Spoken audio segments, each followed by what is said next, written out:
Mother Graveyard. Di sinilah letaknya perkuburan golongan-golongan yang mengamalkan tarikat Malevi atau Malevia. Di mana pula letaknya makam Jalaluddin Rumi? Mari kita tengok.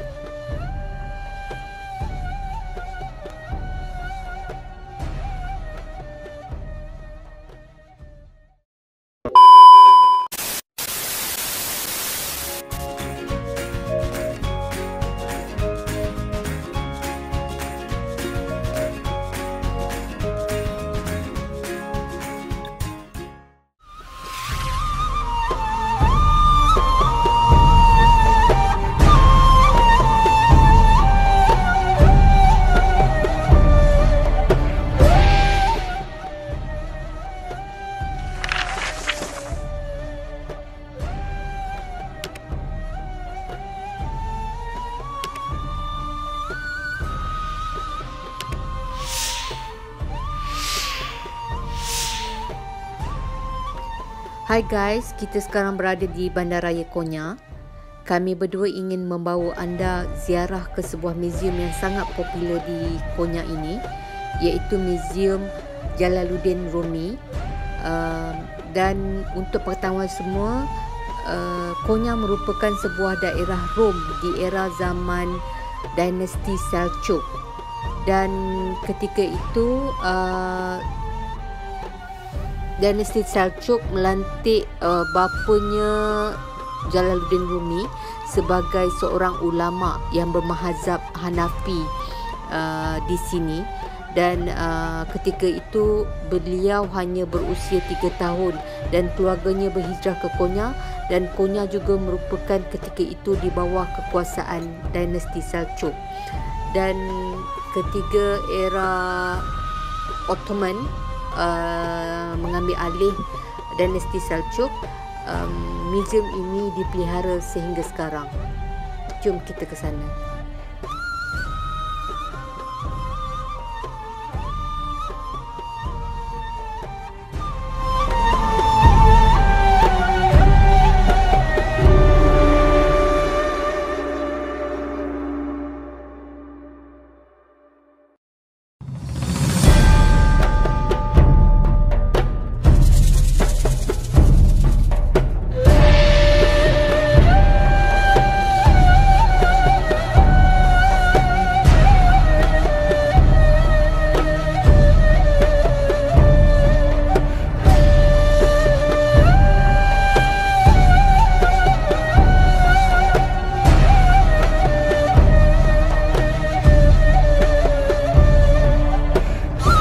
Alhamdulillah guys, kita dah sampai ke destinasi yang dituju.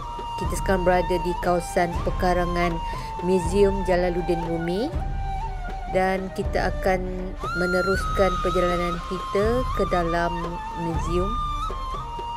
Dan tiada bayaran charge dikenakan untuk semua pelancong yang masuk ke muzium ini.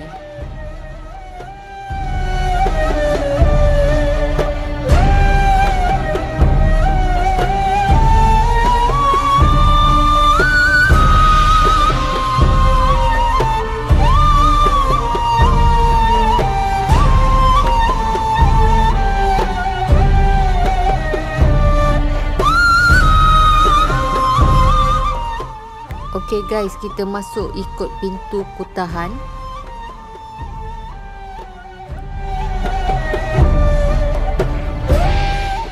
Okay guys, untuk pengetahuan semua, ini adalah sebahagian perkuburan Osmaniyah yang boleh kita lihat di sini, di mana perkuburan ini batu nisannya yang berbentuk bulat seperti ini adalah lambang Osmaniyah.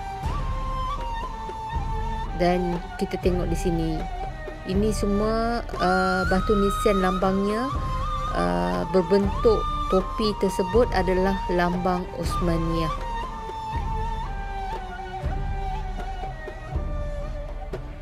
Okey guys, jom kita masuk ke dalam.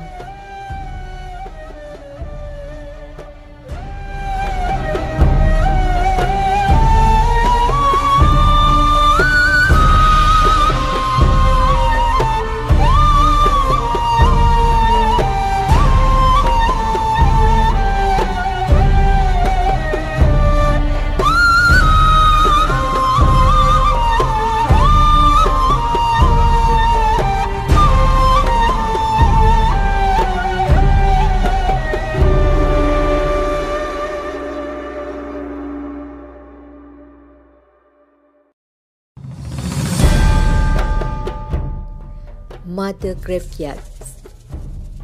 Di sinilah letaknya perkuburan golongan-golongan yang mengamalkan tarikat Malevi atau Maleviyah.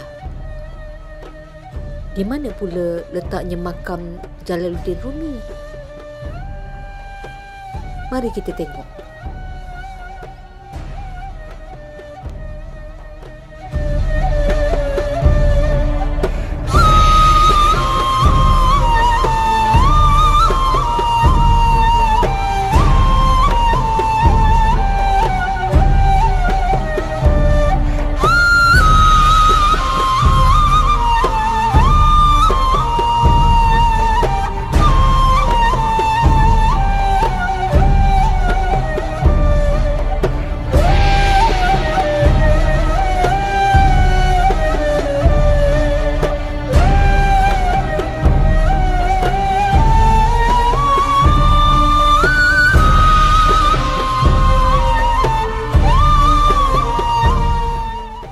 Ketika Bahauddin Walad Muhammad bin Husin meninggal dunia, iaitu bapa kepada Jalaluddin Rumi, Sultan Alauddin Qaqubat telah mengarahkan jasadnya disemadikan di sini. Dan di sini jugalah jasad Jalaluddin Rumi atau Maulana disemadikan bersebelahan dengan ayahandanya. Dan mari kita masuk.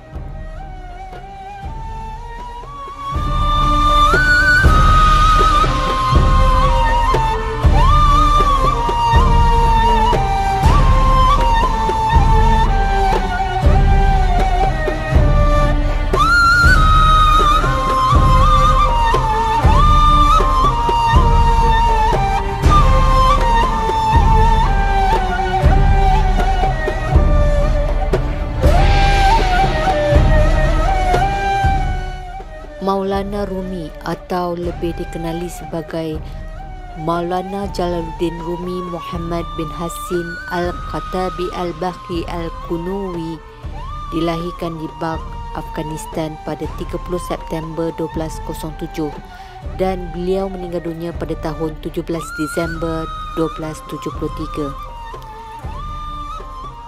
Beliau juga merupakan seorang penyair yang sangat terkenal di era dinasti Seljuk, iaitu antara syair-syair yang ditulisnya syair Masnawi, Maqalati Syam Tabriz dan ajaran-ajaran tasarruf, rubaiyat, sajak 4 baris yang mengandungi 1600 bait. Selain makam Maulana Rumi, kita juga dapat melihat sebahagian makam-makam ahli keluarga dan juga para ulama yang terkemuka di Turki disemadikan di sini juga.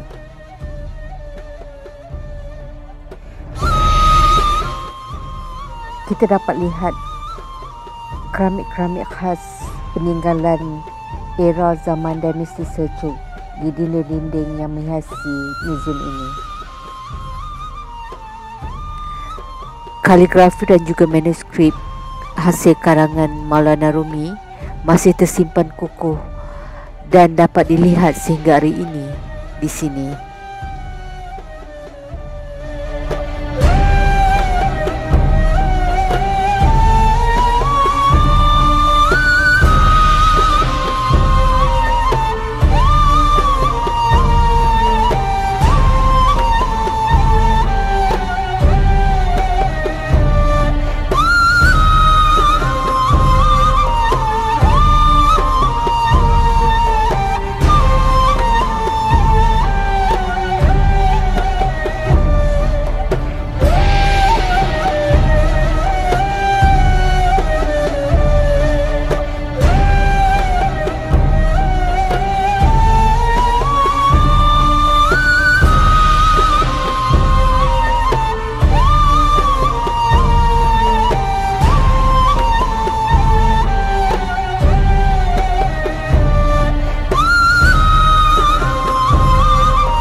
Kecintaannya pada Allah dan Rasul jadikan tunjang utama di dalam setiap karya-karyanya lebih kepada perihal cinta. Dan bagi Rumi, cinta adalah segalanya. Alam semesta ini adalah alam cinta. Semua yang terjadi dalam proses kehidupan ini muncul dari cinta.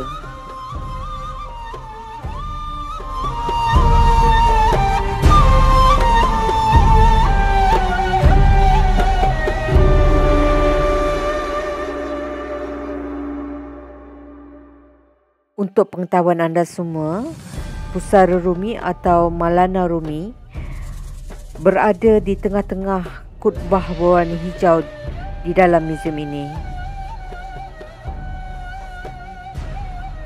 Pemikiran dan kehidupan Rumi sangat dipengaruhi oleh Samsuddin Tabrizi atau lebih dikenali sebagai Samsi Tabriz, iaitu merupakan guru yang sangat dicintai oleh Maulana Rumi.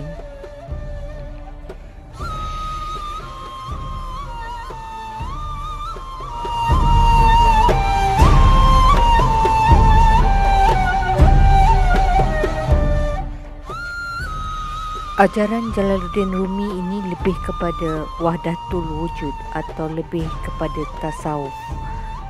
Seperti sufi besar yang lain, pemikiran tasawuf Rumi ini lebih kepada wahdatul wujud atau maratib al-wujud dan tentang tajalli, percintaan alam semesta, tentang suluk, tentang mujahadah, tentang riadah, tentang cinta kepada Allah dan tentang cinta kepada makhluk Allah.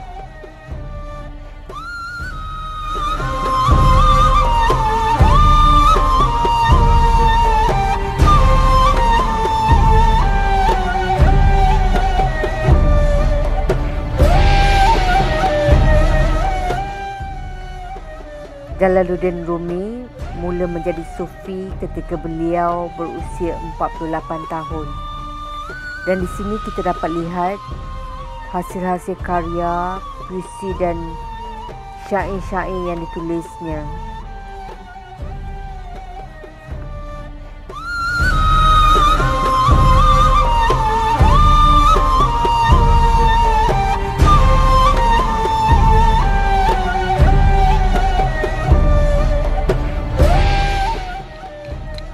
Di sini peninggalan pakaian Maulana Rumi yang dapat kita lihat.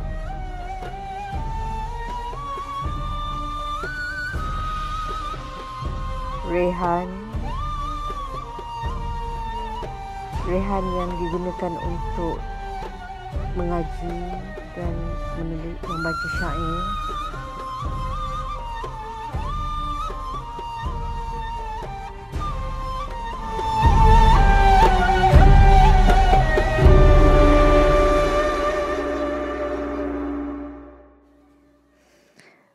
Kita dapat lihat di sini kopiah dan juga pakaian Maulana Rumi yang masih disimpan rapi oleh muzium ini.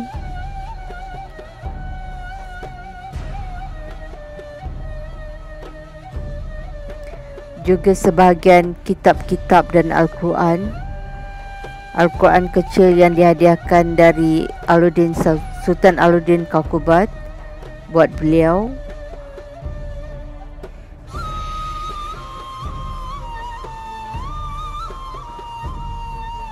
Juga sebahagian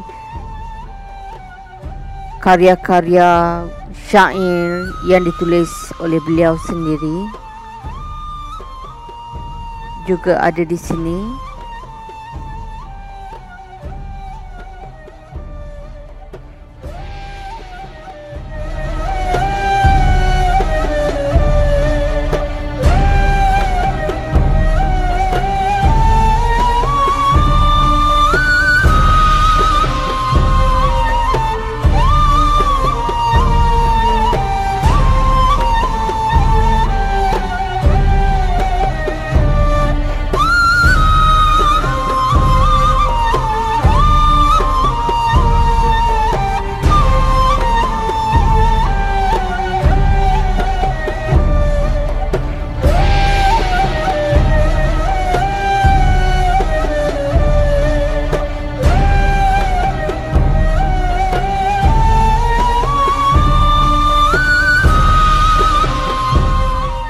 Jika anda lihat di sini, di setiap penjuru muzium ini terdapat ukiran-ukiran di era zaman dinasti Seljuk.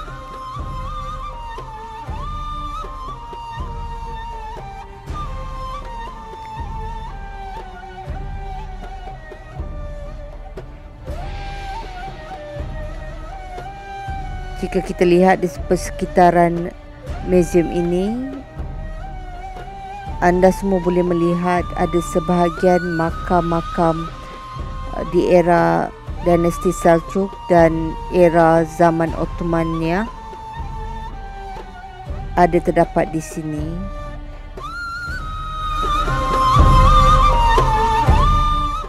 Untuk video-video yang lebih menarik dari kami lagi, pastikan anda terus bersama kami.